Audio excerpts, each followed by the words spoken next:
नमस्कार। आप सभी का इस पराशक्ति महापीठ के तत्वाधान में आयोजित सूर्य महायज्ञ में स्वागत है, जो कि जय नारायण सरस्वती विद्या मंदिर इंटर कॉलेज के परिसर में आयोजित किया गया है।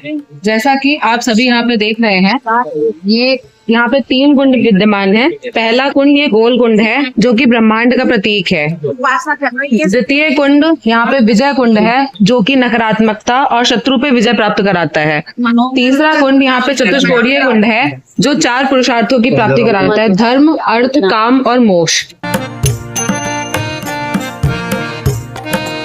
क्रम की शुरुआत 22 जनवरी से की गई थी, जिसकी पूर्ण आहुति कल 25 जनवरी के दिन दिनांक 25 जनवरी को सूर्य सप्तमी वाले दिन की जाएगी। बाकी कल यहाँ पे अग्नि मंथन किया गया था, जिसमें हम जैविक तरीके से अग्नि का प्रकट किया गया था। बाकी हम मुख्य यजमान से अपना अनुभव पूछते हैं कि उनका अनुभव कैसा रहा है। मैं डॉक्टर नरेंद्र गंगवार, केंद्रीय होम्योपैथिक अनुसंधान परिषद भारत सरकार में गवर्निंग बॉडी का मेंबर हूँ। आज यहाँ पर जो सूर्य महायज्ञ हो रहा है, यहाँ पर मुख्य यजमान हूँ। मैं 2 दिन से इस यज्ञ में अपनी आहुति दे रहा हूँ, भागीदारी कर रहा हूँ इसमें। इसका अनुभव मेरे जीवन में एक ऐसा अनुभव है, क्योंकि मैं मेडिकल छात्र रहा हूँ, मेडिकल फील्ड में काम कर रहा हूँ, लेकिन आज का समय अगर हम आध्यात्म के साथ में देखें, सनातन संस्कृति, सनातन धर्म हमेशा विज्ञान के साथ में ही रहा है। विज्ञान और वो एक दूसरे के पूरक रहे हैं। यहाँ पर मैं 2 दिन से एक अलग एनर्जी, एक अलग शक्ति का मेरे अंदर संचार हो रहा है, और कल सूर्य सप्तमी के दिन इसका समापन होना है। शायद ये मेरा परम सौभाग्य है कि इस यज्ञ में यहाँ पर आहुति देने का मेरे लिए अवसर मिला। बाकी दूसरा अनुभव हम यहाँ पे बैठे दूसरे यजमान से लेते हैं। मेरा नाम राहुल है और मैं एडवोकेट हूँ। इस हवन कुंड में यज्ञ संविधा के दौरान बहुत अच्छा अनुभव प्राप्त हो रहा है, और ऐसे कार्यक्रम से आत्मबल जागृत होता है। तीसरा अनुभव हम यहाँ पे बैठे तीसरे यजमान से लेते हैं। आइए। मेरा नाम पाल सिंह है। मैं निहाल श्याम कॉलेज का चेयरमैन हूँ, और ये यज्ञ चल रहा है 23, 24, 25 3 दिन का ये वो है यज्ञ। यहाँ मुझे अच्छी अनुभूति मतलब हो रही है, और यहाँ एक ऊर्जा का प्रभाव हो रहा है शरीर में, जो एक मतलब शक्ति प्रदान है। अब हम बाकी सहायक यजमानों का अनुभव भी प्राप्त करते हैं। डॉक्टर गिरिराज सिंह चौहान, जय नारायण सरस्वती विद्या मंदिर इंटर कॉलेज बरेली के उप प्रधानाचार्य का दायित्व है, और आज ही हमारे विद्यालय का बड़ा ही सौभाग्य है कि ये सूर्य महायज्ञ 22 जनवरी से 25 जनवरी तक इस विद्यालय में संपन्न हो रहा है। और ये सूर्य देवता, जो कि साक्षात देवता हैं, वो उनकी शक्ति का हम लोग अनुभव कर रहे हैं। वो बहुत ही सुखद अनुभव हो रहा है, ऊर्जा का संचार भी है, और मैं सूर्य देवता को भी कोटि कोटि नमन करता हूँ। साथ ही हमारे महाराज पंडित जो इसको करा रहे हैं, उनको भी साष्टांग प्रणाम करता हूँ। और इस यज्ञ से बहुत ही सारी तरीके की जितनी शुद्धि है वो सब अनुभव भी हो रही है अभी, जबकि यज्ञ की पूर्ण आहुति कल होगी, और हम बहुत ही सब अच्छा अनुभव कर रहे हैं। धन्यवाद। राजपाल प्रवक्ता दरबार लाल शर्मा इंटर कॉलेज रिठौरा। यहाँ भगवान सूर्य नारायण का महायज्ञ चल रहा है 22 जनवरी से। भगवान सूर्य नारायण में अपार शक्ति होती है। उस शक्ति का समाज लाभ ले, इस दृष्टि से जय नारायण इंटर कॉलेज बरेली में सूर्य भगवान का महायज्ञ चल रहा है। और हम सभी जानते हैं भगवान सूर्य नारायण में अपार शक्ति है। ब्रह्मांड और ये सारी विश्व सृष्टि उन्हीं से चलती है, तो उनकी शक्ति का समाज को लाभ में, इस दृष्टि से इस यज्ञ को आयोजित किया जा रहा है महाब्राह्मणों के द्वारा। पंडित, मेरा नाम ममता अग्रवाल है, और सबसे पहले रवि जी को, जो मेरे छोटे भाई हैं, उनको बहुत बहुत धन्यवाद, साधुवाद, इतना अच्छा कार्यक्रम करने के लिए। और हम पहली बार इस ऐसे कार्यक्रम में सम्मिलित हुए हैं। ज्यादा तो कुछ नहीं भी समझ है, लेकिन बहुत पॉजिटिव एनर्जी फील हो रही है शरीर में भी और मस्तिष्क में भी। इसके लिए बहुत बहुत धन्यवाद। अब हम इस विद्यालय के प्रधानाचार्य डॉक्टर रवि शरण सिंह चौहान जी से उनका अनुभव प्राप्त करते हैं। पराशक्ति अभियान के तहत जो सूर्य नमस्कार महायज्ञ हो रहा है जय नारायण सरस्वती विद्या मंदिर इंटर कॉलेज में, इसके सफल आयोजन के लिए गुरुदेव डॉक्टर योगीराज संजय पंत जी का मैं आभार व्यक्त करता हूं। और इसमें जो सहयोगी की भूमिका में रहे हैं श्रीमान संजय अग्रवाल जी, राहुल गुप्ता जी, डॉक्टर नरेंद्र गंगवार जी, श्री दक्ष शर्मा जी एवं समस्त जो सूर्य नमस्कार यज्ञ में इस अनुष्ठान में सम्मिलित होने के लिए जो भक्त लोग आए हैं, जो सहयोगी बंधु आए हैं, उनका भी आभार प्रकट करता हूं। और सूर्य नमस्कार यज्ञ यानी कल रथ सप्तमी सूर्य भगवान के निमित्त यह अनुष्ठान हो रहा है। इससे इस विद्यालय परिवार को ही नहीं बल्कि पूरे समाज को लाभ होने वाला है, और समाज नहीं पूरे देश को लाभ होने वाला है। और इस अनंत से व्यक्तिगत बहुत लाभ है। तो मेरा सभी से आग्रह है कि जब भी कोई अवसर आवे इस अनुष्ठान को संपन्न कराएं।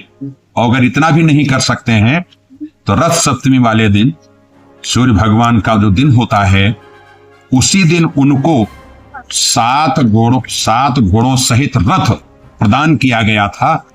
उसका बड़ा महत्व है।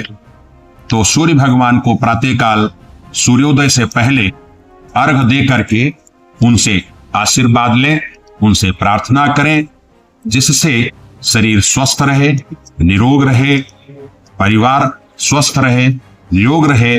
और पुनः एक बार मैं डॉक्टर संजय पंत योगीराज जी का आभार प्रकट करता हूं। धन्यवाद। तो बाकी की जो यज्ञ की महिमा है वो हम गुरु से पूछेंगे। तो गुरु जी, पहला सवाल ये है कि ये जो 3 दिन का अनुष्ठान कराया जा रहा है वो किस उद्देश्य से कराया जा रहा है?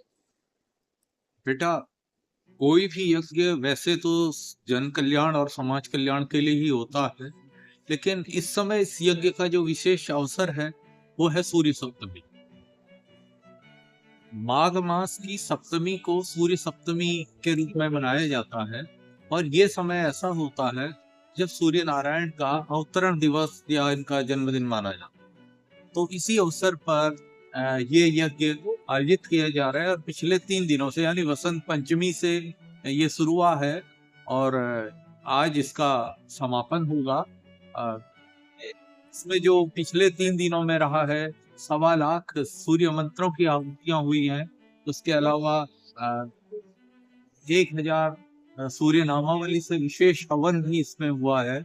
और 3 कुंडों में, जैसा कि आपने देखा बेटा, कि 3 कुंडों में विशेष रूप से सभी लोग जन सामान्य हवन इसमें कर रहे हैं। आप एक बार लोग के बारे में अलग अलग विशेष महत्वता बताएंगे? हाँ बेटा, देखो, पहला कुंड जो है वो चतुष्कोणी कुंड है। इस कुंड से हमें जीवन में धर्म, अर्थ, काम और मोक्ष, पुरुषार्थ चतुष्ट इसको बोलते हैं, इसकी प्राप्ति। जो बीच का कुंड बना है, ट्रायंगल जो कुंड है, वो विजय कुंड कहलाता है। विजय कुंड जीवन में सफलता सबके लिए आवश्यक है। और चाहे वो विद्या के क्षेत्र में हो, राजनीति के क्षेत्र में हो, या व्यवसाय के क्षेत्र में, या कोई भी क्षेत्र हो। तो ये जो विजय कुंड है वो जीवन में सर्वोच्च विजय को देने वाला है। और जो हमारे गुप्त शत्रु हैं तो उनकी बाधा का निवारण करने वाला है। और उसके बाद जो वो आप देख रही हैं गोल कुंड जो बना हुआ है, वो पृथ्वी तत्व का प्रतीक है। और स्थिरता प्राप्त करने के लिए उस कुंड में यज्ञ किया जाता है। यानी अगर प्रत्येक व्यक्ति चाहता है कि जीवन में स्थिरता हो, चाहे वो आर्थिक रूप से, मानसिक रूप से, सामाजिक रूप से वो एक स्थिरता बनी रहे, इसके लिए उसमें यज्ञ हवन किया जाता है। तो इसलिए ये 3 कुंड यहाँ पर बनाए गए हैं। दूसरा, ये तीनों कुंड वात, पित्त और कफ का प्रतिनिधित्व भी करते हैं। और हमारे शरीर में भी 3 कुंड होते हैं, सत, रज और तम। ये 3 हमारी प्रवृत्तियां भी होती हैं, तो इनका भी प्रतिनिधित्व ये 3 कुंड करते हैं। और जितना डीप में आप इसके जाओगे, देखो बेटा, फिजिकल रूप से आपको एक कुंड दिख रहा है, लेकिन मेटाफिजिकल रूप से आप इनको देखोगे तो इन कुंडों में जो यज्ञ और हवन हम लोग करते हैं, तो उसका शरीर में, मन में, हमारे परिवार में और समाज में बहुत गहरा प्रभाव पड़ता है। हालांकि ये एक रिसर्च का विषय है और कई जगह इस पर रिसर्च हो भी रही है, लेकिन हमारे भारत का ये दुर्भाग्य है कि ये जो हमारी प्राच्य विधाएं हैं वो केवल एक हवन समझकर रह गई हैं या हवन समझकर निपटा दी जाती है, जबकि यज्ञ एक गरिमामयी कार्य है, बहुत बड़ा कार्य है। यज्ञ करने वाले, करवाने वाले और उसमें जितने भी लोग इसके सहभागी बनते हैं, उनको हर प्रकार से लाभ देने वाला होता है। आपने सुना होगा सतयुग में, द्वापर में, त्रेता में यज्ञ हुए, लोग नाना प्रकार के यज्ञ करते थे। अश्वमेध यज्ञ जैसे बड़े बड़े यज्ञ होते थे, सोम यज्ञ जैसे बड़े बड़े यज्ञ होते थे, लेकिन कलयुग में आप देख रहे हो कि यज्ञ नाम मात्र के होते रह गए हैं। और इवन यही नहीं, पूरे भारत में अगर आप देखोगे तो यज्ञ के नाम पर फॉर्मेलिटी ज्यादा होती है। तो इसीलिए आवश्यकता इस बात की है इस विधा को हमारे जो युवा पीढ़ी है वो समझे, क्योंकि हाई मॉम हाई डैड के कल्चर से निकल के आए और इसको समझे, क्योंकि ये हमारी विरासत है। और आज विदेशी लोग, क्योंकि मैं कई जगह जाता हूँ, विदेशी लोग हमारी चीजों को आत्मसात कर रहे हैं, वो हमारी भाषा सीख रहे हैं, वो हमारी संस्कृति सीख रहे हैं, वो हमारे मंत्र सीख रहे हैं, वो हमारे गहन तत्वों को सीख रहे हैं। लेकिन दुर्भाग्य यह है कि हमारे बच्चे, हमारी पीढ़ी आज इन चीजों से दूर भाग रही है, वो लिविंग की तरफ ज्यादा जा रही है। वो बड़ा दुर्भाग्यशाली है। तो इस स्थिति से बाहर निकलने के लिए अगर सब लोग आगे आएंगे तभी काम हो पाएगा, अन्यथा बेटा वो दिन बहुत ज्यादा नजदीक है जिस दिन भारत की इस विधा को बचाने के लिए हमें केवल चंदा करके या लोगों से गुहार करके इसको बचाना पड़ेगा। और आज भी वही स्थिति यज्ञ की है। आज एक यज्ञ आपने आयोजित कराना होता है तो बड़ी मेहनत और मशक्कत करनी पड़ती है, क्योंकि यज्ञ पहली बात श्रम साध्य कार्य है, दूसरी बात अर्थ की इसमें आवश्यकता होती है। तो ये जो सारी चीजें अगर हमें बचानी है तो हमें अपनी आमदनी का एक अंश यज्ञ में, अगर प्रत्येक व्यक्ति ये सोच ले कि मेरे पास जो आमदनी है उसका एक अंश मैं यज्ञ में दान करूंगा, आप विश्वास मानो हमारे समाज की स्थिति बदल जाएगी। अगर जो हमारे देश में कृषि में उपजाऊपन कम है या उनका प्रोडक्शन कम हो रहा है, वो बढ़ने लगेगा, लोगों का मानसिक स्तर, बौद्धिक स्तर बदलने लगेगा। ये यज्ञ की महिमा है। क्यों? आप देख रही हो ये धुआं निकल रहा है। फ्रांस में एक रिसर्च हुई थी, आप बाहर लकड़ी जलाते हो उसमें कौन सी गैस निकलती है? Carbon monoxide. लेकिन जब आप यहाँ पर देखोगे ये कार्बन मोनोऑक्साइड नहीं होते, ये फॉर्मल्डिहाइड नाम की गैस निकल रही होती है। और फॉर्मल्डिहाइड जैसे जैसे जैसे इस ब्रह्मांड में जाती है तो पहली बात ये ओजोन परत को सेव करती है, और दूसरी बात जितने CO2 यानी कार्बन डाइऑक्साइड जो होती है उसके स्तर को कम करने में इससे भारी रूप मात्रा में मदद होती है।